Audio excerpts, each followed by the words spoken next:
In this video, we are going to show you how to construct a wall cabinet. There are two methods to construct a wall cabinet. First is using the clips and screws provided in the box, which we will show you in this video, and the second method is to use a pneumatic brad nailer and staple gun. Either method will provide the necessary strength and durability for building your cabinets. First construction method requires wood glue, rubber mallet, and a screwdriver. Second construction method requires wood glue, rubber mallet, pneumatic brad nailer with 1-inch 18-gauge brads, pneumatic staple gun with 1-inch 18-gauge staples, and a screwdriver. To start, remove all contents from the cabinet box. Place the top section of the cabinet box on your working area to ensure the cabinet does not get scratched while building. While the table is clear, pre-install the clips on the top and bottom panels. Once the clips have been installed on those panels, place them off to the side for later use. Place the face frame of the cabinet face down on your working area. As you can see, the cabinet face frame has pre-drilled dados. The dados will be located on the sides, top, and bottom to accommodate all the panels. Before proceeding with the side panels, locate your clips. Attach your clips with the silver flush mount screws to the face frame in the designated area. Also, place a bead of wood glue in the 4 grooves of the face frame. Next, place a side panel with stained or painted side out. Ensure the side panel is flush with the bottom of the face frame and all dados align. Once the side is flush with the face frame, use the clips that you pre-installed to attach the side panel to the face frame. As an alternative to clips, a pneumatic staple gun can be used to fasten the two pieces together.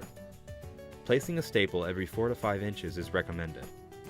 Continue on and complete the other side the same way. After the two sides are constructed, place the top and bottom panels in the dados between the two sides. Ensure the panels are seated into the face frame dado. Do not fasten these panels together until the back panel is in place. The last step in completing the cabinet box is to install the back panel. Now, place the back panel dado side down and insert it into the side panels. Once the back and side panels are aligned, use the clips you pre-installed to fasten the panels together. Use the silver flush mount screws to install the clips. Complete these steps for the other side. Also, on the back of the back panel, there are pilot holes for screws. Using the black screws provided, insert the screws into the holes to fasten the panels together. If a brad nailer is being used, fasten the sides to the back panel by inserting brads into the side. The last step in constructing the cabinet is fastening the door to the face frame. Place the door face down on the table and install the hinges in the designated area. After the hinges have been attached, install the door bumper on the top and bottom corners. Next, attach the door to the face frame. On single door cabinets, the door can be installed on either side depending on your need. Extend the hinges to an open position and use the silver rounded screw to fasten the door to the face frame. There are also pilot holes in the face frame for easy installation. If the door is not square, use the adjustment screws to correct. The final step in installing the door is attaching the soft close to the top hinge. Locate your soft close mechanism and place it onto the top hinge attached to the face frame. Using the screw on the soft close mechanism, make a full turn on the screw for completion. Now install the riser.